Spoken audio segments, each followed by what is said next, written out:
parler d'un travail qui est fait au sein de l'Office national des forêts en recherche, développement, innovation. Donc recherche, développement, innovation, c'est l'interface entre des organismes de recherche, on en a vu beaucoup aujourd'hui, et puis ce qu'on peut faire en gestion à l'ONF. Alors, ça va être une présentation assez générale avec différents projets qui vont être évoqués, qui sont en association avec tous les collègues qui sont cités ici. Donc, je voudrais simplement parler de changements globaux, pas uniquement climatiques, parce qu'en fait, il y a tout un ensemble de changements dans notre environnement socio-professionnel et environnemental qui fait qu'on a besoin de réfléchir à la protection, à l'adaptation et à l'atténuation. Et en fait, on essaie vraiment de réfléchir ces trois aspects de manière synergique à chaque fois. Alors, comment ça marche? Alors, cette première diapo, en fait, je vais passer vite parce que finalement, on a déjà vu tous les graphes. Par rapport au changement climatique, on en a eu une présentation ce matin très complète. Par rapport aux changements globaux, je pense qu'il faut vraiment insister. On en a vu un petit paquet là sur la partie insectes pathogènes. On a aussi vraiment beaucoup les incendies. Hein. Il y a eu un rapport en 2010 qui a montré que finalement tous les dangers d'incendie qu'on avait actuellement dans la zone méditerranéenne, ils vont remonter dans toute la zone centre-ouest de manière assez importante. Donc il faut vraiment en tenir compte. Et puis on a aussi un truc qu'on n'a pas trop évoqué, mais ce qui est vraiment important pour le gestionnaire, c'est le fait qu'on a une pression du gibier assez importante. Alors ça peut être vu de manière assez positive, hein, mais en même temps, on a des questions de renouvellement qui sont souvent bloquées actuellement par des populations assez importantes de gibier en forêt. Et puis on a aussi un changement de la société, donc on va voir qu'il y a des choses qui vont aussi s'imposer à nous. Par rapport au fait qu'en forêt, on a de plus en plus de difficultés pour avoir de la main-d'œuvre en forêt, on a de plus en plus de travail mécanisé. Alors ça va être décrit ici, mais en même temps c'est une réalité en fait. On a aussi des besoins, alors ça a été évoqué juste en introduction, et puis un petit peu là sur le carbone, mais on a des besoins par rapport à la société de ce matériau renouvelable. Et on en a besoin en quantité en fait. Alors on a parlé du bois énergie. Le bois énergie c'est juste un produit qu'on a en même temps que le bois matériau. Et il faut réfléchir que ce bois matériau est très important si on veut réfléchir à une économie décarbonée. Donc il faut vraiment le garder en tête. Alors si on va un peu plus loin dans la partie contexte, et on revient sur les changements climatiques cette fois. Donc c'est une figure qu'on a vue plusieurs fois, je n'ai pas actualisé, hein, je n'ai pas pris le dernier rapport du GIEC. Mais bon, on voit que ça n'a quand même pas forcément beaucoup changé. Ce qui est important, c'est de se rendre compte que les temps forestiers sont très longs. Donc si on se positionne au niveau du pointillé, c'est à peu près aujourd'hui, sauf que ça se décale parfois sur le PPT, mais bon, à peu près aujourd'hui. On a deux scénarios d'évolution de la température, un scénario plutôt optimiste qui est déjà dépassé, un scénario un peu pessimiste, alors on est dessus... j'espère qu'on va quand même baisser parce que c'est embêtant. Et par contre, ce qui est quand même intéressant, c'est de regarder les durées normalement de révolution des essences, quand c'est selon les essences principales, les durées de révolution qu'on a pour les principales essences qu'on gère en forêt. On a évidemment le pas maritime qu'on a évoqué sur le sud-ouest, mais c'est quand même assez limité. On a des essences, en particulier on a beaucoup de chênes en forêt publique, on a aussi du hêtre et du sapin, et on a des durées quand même de souvent 100 ans, voire 150 ans. Et on voit que finalement, pour des plantations, des renouvellements naturels, ou même des peuplements qui sont en place, excusez-moi, on se rend compte qu'ils vont vraiment subir complètement l'énorme à-coup des températures qu'on voit ici. Donc par rapport à ça, le premier élément de réflexion, c'est d'abord de protéger. Alors protéger, alors évidemment j'aurais pu faire une diapo sur la biodiversité, je ne l'ai pas fait parce qu'en fait c'est des travaux qui sont déjà bien avancés dans la partie implantation en gestion, et puis il y a des travaux qui continuent, mais plutôt au niveau extérieur, au niveau de l'UXTA et de l'INRA. Là, ce que je vais vous présenter, c'est des travaux qui sont en cours ou qui viennent d'être transférés sur toute la partie protection des sols. Parce qu'en fait, les sols, c'est le socle de la durabilité de nos systèmes. Et donc, on a vraiment un intérêt énorme à les protéger. Alors la première alerte qu'on a eue, c'était au moment de la tempête de 99, qui a entraîné, parce qu'il y avait aussi une baisse de la main-d'œuvre en forêt, qui a entraîné une évolution drastique de la mécanisation. Alors là, on le voit plutôt sur des aspects récoltes, mais on l'a aussi dans les travaux forestiers. Et cette mécanisation, en même temps qu'on a des hivers plus doux, donc on n'a plus beaucoup de gel, on a plus d'eau souvent, on se rend compte que c'est extrêmement embêtant. Il faut être extrêmement vigilant sur nos sols forestiers, donc là on voit exactement ce qu'il ne faut pas faire. Donc il y a eu tout un travail avec un guide pratique mis en place qui s'appelle Practisol et qui vraiment essaye de donner des recommandations assez drastiques, en particulier sur les circulations d'engins, uniquement sur des cloisonnements. Et puis il y a des tests maintenant encore en recherche sur la restauration de ces sols quand ils ont été tassés, et puis aussi sur la prédiction par rapport à l'humidité, par rapport à la pluviométrie, pour voir quand est-ce qu'il faut arrêter d'intervenir, parce qu'on ne le voit pas forcément comme ça à l'œil nu. Il y a un moment où ça bascule, et c'est important de suivre ça. La deuxième partie de sensibilité de nos sols, c'est par rapport à la fertilité. Alors là, on revient sur la partie bois énergie, parce que dans le contexte du bois énergie, clairement, il y a une demande amplifiée de récolte mécanisée d'argentier sur des taillis ou sur des premières éclaircies. Et là, il y a des travaux très importants sur la partie limitation des exportations des feuilles, il ne faut vraiment pas le faire, et puis des nouveaux bois qui contiennent une quantité importante de minéraux de masse qui sont vraiment nécessaires pour le cycle biogéochimique de ces sols. Alors, ce qu'il faut voir en plus, c'est qu'à droite, il y a un diagramme qui vous présente les histogrammes de surface de différentes occupations du sol par rapport au pH. Alors, on ne voit pas ça là en bas, mais à gauche, on a les forêts qui sont plutôt sur des pH autour de 4. Et puis, tout à droite, on a des cultures qui sont sur des pH beaucoup plus neutres, beaucoup plus riches. Alors ensuite, la deuxième étape, c'est adapter. Alors je parlerai d'atténuation, mais pour moi, on ne fait pas d'adaptation une fois qu'on a arrêté de penser à l'atténuation. On commence par faire de l'adaptation, même si c'est pour faire de l'atténuation après. Donc l'adaptation, alors c'est d'abord l'adaptation qui est faite directement par les collègues gestionnaires, parce qu'il y a des choses qu'on connaît déjà. Alors d'abord, il y a une augmentation des productivités. Il y a souvent des aires qui se réduisent. Bon, c'est la carte de Vincent qu'on a vu tout à l'heure.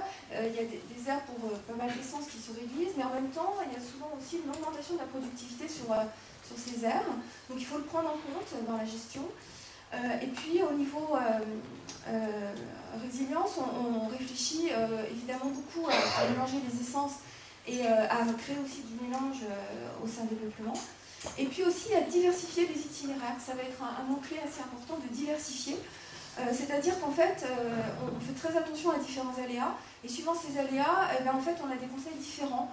On va nous dire par exemple que sur les aléas tempêtes, il va falloir faire attention à ne pas dépasser certaines hauteurs dans des zones très vulnérables.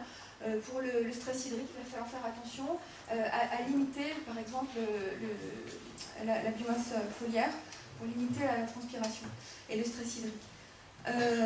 On a donc des choix en gestion, en sylviculture, et puis des choix qui se réfléchissent plutôt à une échelle plus grande de la forêt. C'est ce qu'on appelle l'aménagement.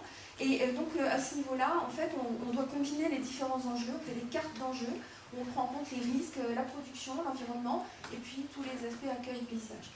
Et donc l'idée, c'est de combiner à cette échelle plutôt forêt ces différents enjeux. Voilà. Alors après, là, on va revenir plus dans du R, pas trop D encore, en fait, c'est vraiment des travaux assez récents, où on essaye de récupérer finalement des travaux qui sont faits au niveau de l'INRA en particulier ici, et pour voir comment nous, on pourrait utiliser ça pour apporter des outils à nos collègues gestionnaires.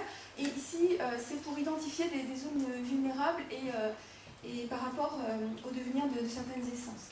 Alors, en fait, par rapport à ces travaux-là, on s'intéresse à deux variables climatiques, en ce moment particulièrement, qui sont souvent la température, et puis là je vais vous parler plutôt de la deuxième qui est le déficit hydrique. C'est-à-dire en fait le fait que on calcule un besoin potentiel de nos forêts par rapport au climat, par rapport au rayonnement, par rapport à la température, et puis en fait il y a une certaine quantité d'eau disponible, Et on regarde finalement au fur et à mesure que cette eau est consommée, quand est-ce qu'il apparaît un déficit, et on cumule ce déficit, soit au niveau de l'été ou soit au niveau de l'année.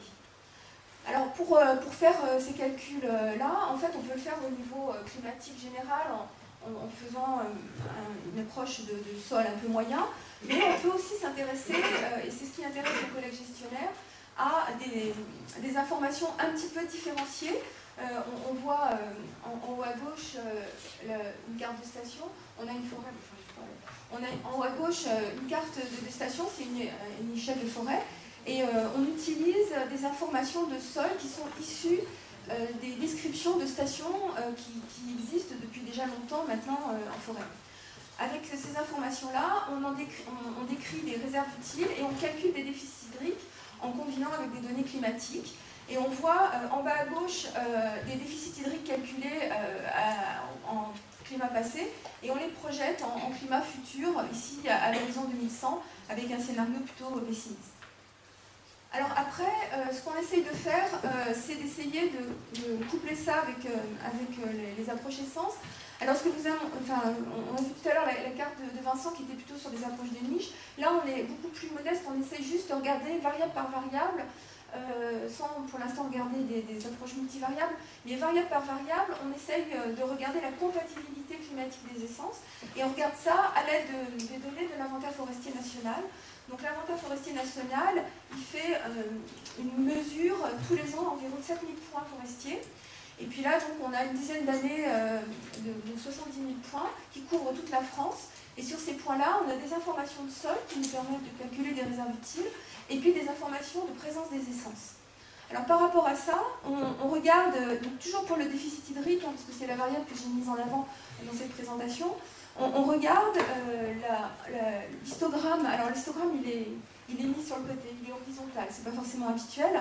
On regarde l'histogramme bleu, c'est tous les points forestiers qu'on a sur les données de l'inventaire.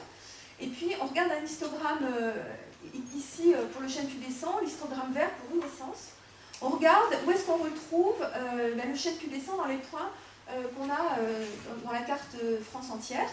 Alors les histogrammes sont ramenés à la même unité, avec un maximum à 1 ici, mais l'unité apporte peu. Ce qui est important, c'est de voir où se répartissent ces distributions. Et puis, on revient à ce qu'on a vu tout à l'heure, les stations, et on prend une station, et cette station, on a son aire potentielle de répartition, et on regarde finalement le déficit hydrique de cette station avec une certaine variabilité due à la variabilité climatique ici. Ensuite, on s'intéresse, alors, j'aurais dû dire avant, on s'intéresse après à une représentation un peu plus simpliste de ces histogrammes, où on se dit finalement ce qui est important, c'est le seuil de déficit hydrique maximal, où on observe encore l'essence en présence en France, et on va calculer ce seuil pour différentes essences.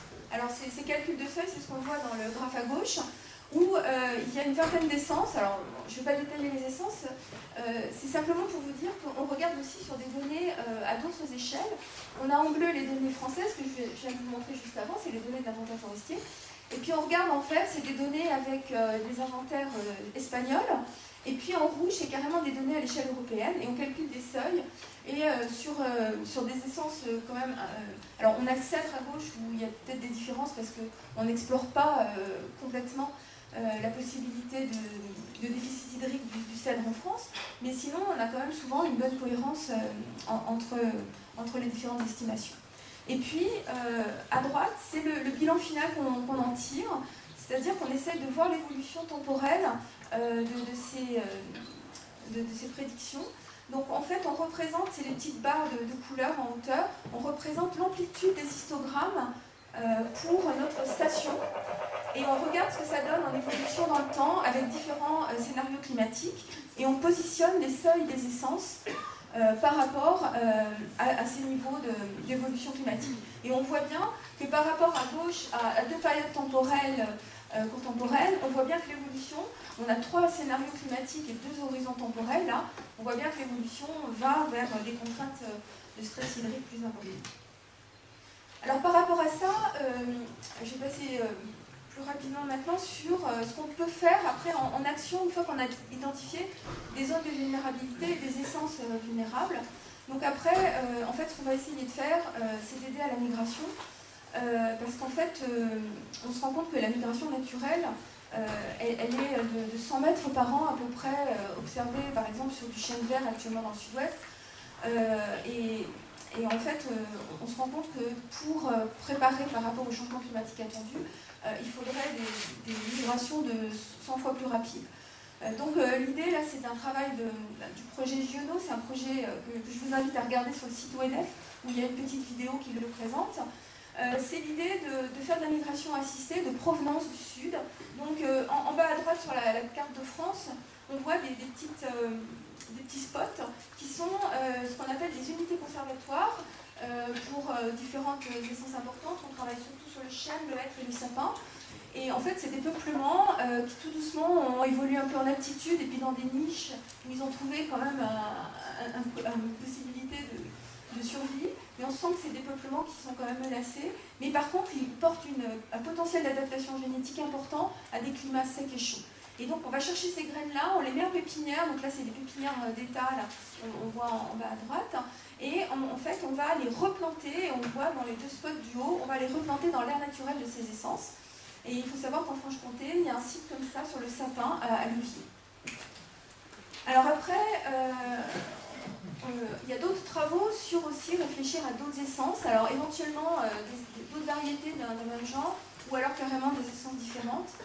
Donc il y a des gros travaux de l'INRA où on est dans ces projets-là en partenaire, à la fois pour qualifier différentes essences. Là, il y a 250 fiches qui vont bientôt être disponibles sur Internet pour décrire des tas d'essences. Et puis, on a un gros projet qui s'appelle Espérance, qui vise à tester tout un ensemble d'essences et de provenances sur des grands gradients par grands enjeux. Par exemple, l'enjeu du chêne. Eh bien, qu'est-ce qu'on va aller chercher comme provenance du sud? Qu'est-ce qu'on va aller chercher comme autre chêne que le chêne Cécile et le chêne pédonculé?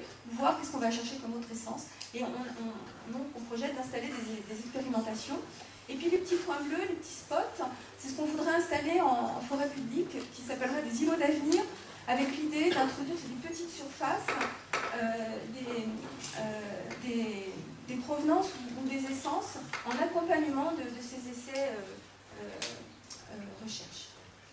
Alors après, une dernière diapo, c'est pour juste dire qu'en fait, on réfléchit aussi dans ces aspects, une fois qu'on a travaillé sur l'adaptation, on réfléchit aussi sur des aspects d'atténuation, donc aussi bien dans le choix des essences que aussi dans l'utilisation qu'on va pouvoir faire du bois derrière.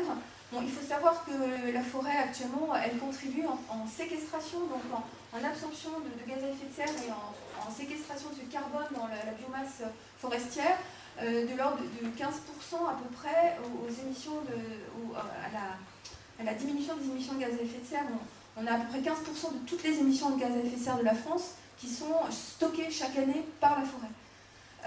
Elle contribue aussi de l'ordre de 6-7% en termes de substitution, c'est-à-dire parce qu'on va utiliser du bois à la place d'acier ou de béton pour la construction, ou parce qu'on va utiliser du bois dans les meubles, etc. On va permettre d'économiser des matériaux énergivores et on va aussi contribuer comme ça à l'atténuation. Alors, pour terminer, ce que je voudrais simplement dire, c'est que globalement, on l'a déjà vu pas mal aujourd'hui, hein, on est confronté quand même à des choix qui ne sont pas faciles à faire, parce que de toute façon, on a des gammes d'incertitudes très très fortes. Par contre, on sait qu'on a des stratégies gagnantes forcément à vraiment réfléchir à protéger notre capital sol. On essaye de réfléchir au maximum, mais ça c'est pas aussi facile, aux synergies adaptation-atténuation. Et puis le point sur lequel on est assez convaincu actuellement, c'est que de toute façon, on a besoin de diversifier les solutions et réfléchir à des échelles de massifs ou de forêts, à combiner différentes solutions. De toute façon, on ne pourra pas faire, on n'a pas les moyens de faire des choses en grande quantité, donc on fera des petits pourcentages de surface en termes de nouveautés ou d'apport par exemple de provenance du sud. L'idée c'est de définir les zones prioritaires pour faire ces petits changements et puis de travailler dans le plus long terme pour cette adaptation. Je vous remercie.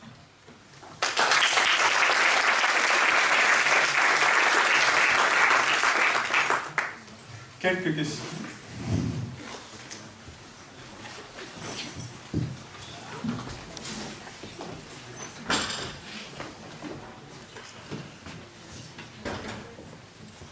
Alors moi j'ai deux questions et une remarque. La première, ça concerne comment vous conciliez en fait le temps long et le changement d'essence, parce que de ce que j'entends, et peut-être que j'ai mal entendu, mais le changement d'essence en gros se fait par coupe et plantation d'une autre essence. La deuxième question, c'est le rapport à la main-d'œuvre en forêt. Est-ce que vous ne croyez pas qu'aujourd'hui, il faut...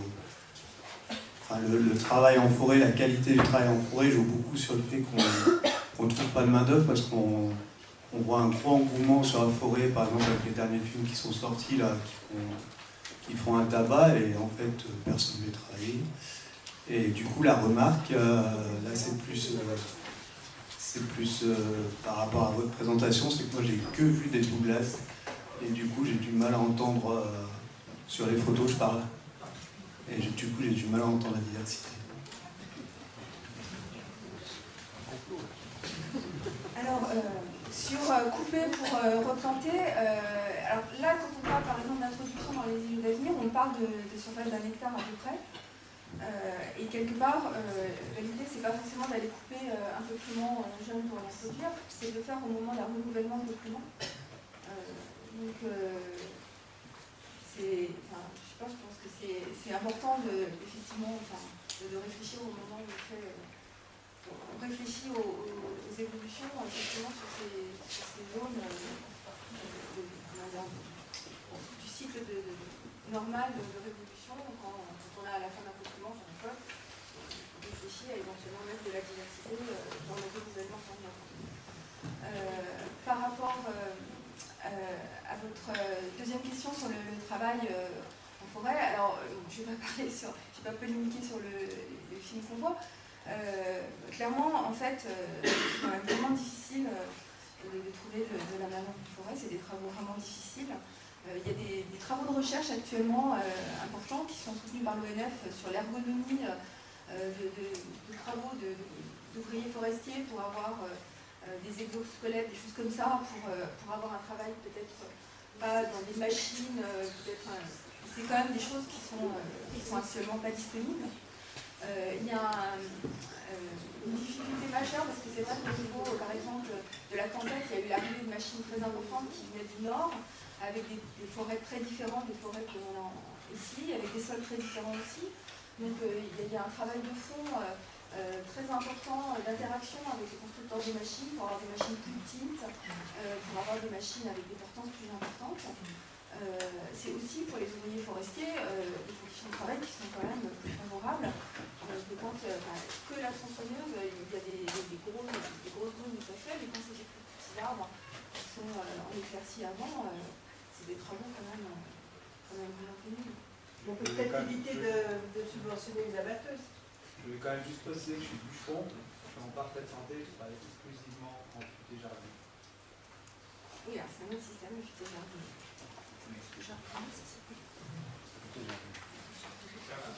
Oui, je vais revenir sur la nature. J'ai eu la chance de travailler avec Camille Ferry, un ornithologue bourguignon célèbre, sur la dissémination des plantes par les oiseaux. Et effectivement, il avait bien repéré que les migrations, ce que vous appelez les migrations, les avancées en tout cas de la forêt dans les interglaciaires, vont à des vitesses surprenantes. Vous nous donnez 100 mètres comme vitesse naturelle pour le chêne vert, dans votre exemple. Ça ne peut s'expliquer que par l'action des oiseaux. C'était son opinion. Et est-ce que vous avez d'autres explications? Et auquel cas, ça va être le jet pour le chêne. Le jet vit en symbiose avec le chêne, pratiquement. Avez-vous d'autres explications pour ces vitesses qui sont quand même très fortes pour un malheureux chêne qui ne va pas projeter ses glands à plus de quelques mètres? Il y a des études là-dessus, sur l'introduction des pollens qui voyagent beaucoup plus loin et donc qui peuvent apporter de la diversité génétique. Voilà, donc je disais, il y a des phénomènes d'introgression de pollen qui viennent du sud sur les peuplements plus au nord Et à ce moment-là, on se retrouve avec des chênes, par exemple, qui possèdent déjà le gène du chêne pubescent, par exemple, alors qu'ils sont à 100 km des premiers peuplements. Et ça a été démontré. Et après, au moment où il y a des phénomènes de sélection, ces chênes-là seront avantagés et pourront petit à petit s'hybrider et donner des chênes pubescents. Je ne saurais pas. Là, pour le coup, pour le chêne vert, en fait, c'est pas ça, parce que c'est vraiment la progression du chêne vert en marge nord, dans le sud-ouest. Donc ça, c'est des travaux, je ne sais pas quelles explications ils ont données, c'est effectivement des transports d'animaux. Alors, il y a des oiseaux, je pense effectivement c'est ceux qui vont le plus vite. Sinon, il y a d'autres références biographiques qui donnent des vitesses maximales de 200-300 mètres par an. Dans les périodes de plus grande évolution climatique, et là c'est plutôt les paléontologues qui donnent ce genre de vitesse, mais de toute façon c'est pas suffisant en fait, et même les transferts de pollen c'est pas suffisant au niveau adaptation. Pourquoi ?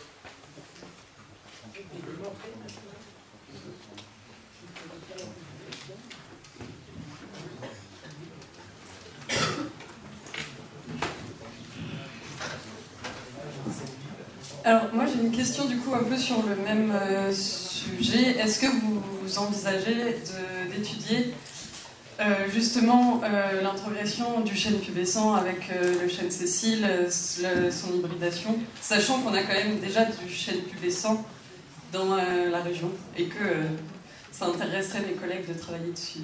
Et aussi, une deuxième question, est-ce que vous travaillez avec les acteurs de la filière, par exemple, quand vous parlez d'introduction de nouvelles espèces, est-ce que vous avez déjà des idées, même si c'est pendant 100 ans, 150 ans, de ce que va devenir le bois? Oui. Alors là, il y a un travail qui va être fait plus approfondi bientôt sur les aspects d'utilisation. Pour l'instant, il y a des usages qui sont connus juste de la littérature, mais ça ne s'est pas encore très avancé sur la partie filière. Sur la partie... Le micro, s'il vous plaît. C'est bon comme ça? Vous m'entendez là? Ah, c'est parce que je suis passée près, excusez-moi. Donc ce que je disais, sur la filière, il n'y a pas d'informations encore très détaillées. Dans les fiches que j'ai évoquées tout à l'heure, il y a un petit aspect sur l'utilisation du bois, mais assez simple. Par contre, on a la volonté d'essayer de creuser un petit peu ces aspects d'utilisation. Par contre, pour la première question sur l'introduction du chêne pubescent, alors moi j'ai évoqué ce travail-là qui est plutôt piloté par les collègues d'Orléans qui travaillent en génétique, qui font partie du projet. Dans les choix, je pense à chaque fois il y aura effectivement des provenances du sud, du sessile et du pédonculé, d'autres chênes, et puis aussi d'autres feuillus qui sont discutés par rapport à la question ressources chênes, par exemple. Donc il y aura pubescent ou peut-être d'autres chênes qui peuvent être intéressants, aussi d'autres méditerranéens aussi. Alors avec une difficulté quand même par rapport à... il y aura forcément des choses qui vont être compliquées par rapport aux points qui vont être dans la partie marge fraîche, parce que même si on se dit qu'ils vont être bien adaptés dans 50 ans, dans 100 ans, il y a une difficulté d'adaptation à court terme, parce qu'on est encore que dans le tout début, et donc là il y a aussi des questions... c'est compliqué d'être dans cette phase de progression très rapide par rapport au temps forestier.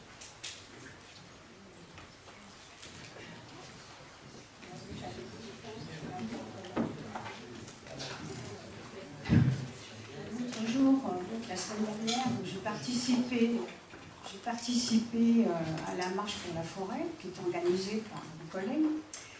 Et là, dans ce que vous venez de me dire, il y a deux points qui m'interpellent, c'est-à-dire d'abord l'usage des engins. J'ai pu constater, je suis très souvent en forêt parce que je fais de l'ornitho, et j'ai pu constater que dans beaucoup de cas, il y avait des dégâts énormes qui sont faits par les engins.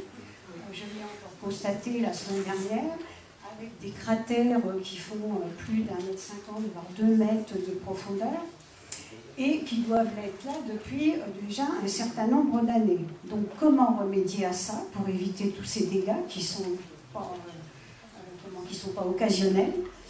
Et puis, la situation également de votre main-d'œuvre, vous dites on n'a pas de main-d'œuvre. Mais c'est vrai que dans la situation actuelle de vos collègues, qui est quand même assez difficile, ça n'engage pas des gens, effectivement, à entrer à l'ONF pour y travailler. Pour l'ONF, quand je parle du travail forestier, c'est pas uniquement l'ONF, hein, c'est pas que les ouvriers. Il y a aussi toutes les entreprises de travaux forestiers, en fait, pour qui c'est très difficile. En fait, c'est des entreprises qui sont très fragiles. Par rapport aux dégâts, il y a eu, vraiment là, il y a une volonté très forte. C'est ce que je vous ai présenté, la première diapo, hein, sur le fait qu'il y avait ce guide Practisol. C'était un guide qui avait été écrit au départ uniquement en interne ONF dans les années 2006 à peu près, et qui a été repris là récemment au niveau national avec la forêt privée et avec les coopératives, etc., pour faire vraiment un guide en tenant compte finalement des contraintes qu'il peut y avoir en gestion, pour vraiment faire attention à ces aspects de dégâts. Alors par rapport à des dégâts qui ont déjà été faits, il y a des travaux en remédiation, j'y ai très rapidement évoqué.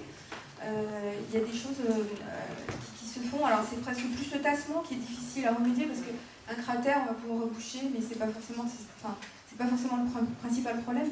Le problème c'est le tassement qu'il y a dessous en fait. Et par rapport à ça, il y a des travaux qui sont testés d'enfoncer des pieux pour reconstruire un lien pour qu'il y ait de l'eau qui circule. Et puis, alors il y a des choses comme ça qui sont testées. Pour l'instant, il n'y a pas de travaux faciles. Il y a des pistes, hein, mais c'est vraiment dans la partie encore R de RDI là pour le coup. Merci beaucoup, Christine. Et donc,